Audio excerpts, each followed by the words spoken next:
সংস্কার নিয়ে সোশ্যাল মিডিয়ার মাধ্যমে জনগণের মধ্যে ভুল তথ্য ছড়ানো হচ্ছে বলে অভিযোগ করেছেন স্থানীয় সরকার মন্ত্রী ও বিএনপি মহাসচিব মির্জা ফখরুল ইসলাম আলমগীর।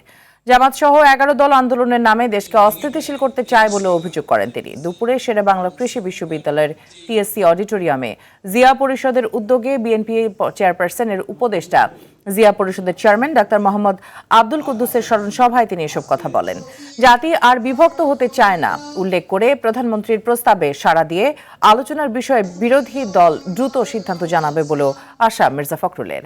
বিগত সরকার অর্থনীতি সহ সব সেক্টরকে ধ্বংস করেছে বলে অভিযোগ করেন স্থানীয় সরকার মন্ত্রী। আমরা বিভাজন এফোর্ড করতে পারি না, আমরা এখন এই অযথা বিতর্ক এফোর্ড করতে পারি না।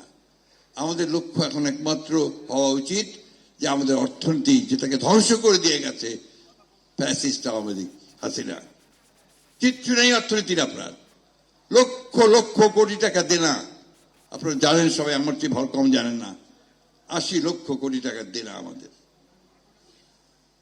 কোনো দিকে যাওয়া যায় না, কাজ যে করবেন সে কাজের টাকা কোথাও নেই, সব অচল হয়ে আছে।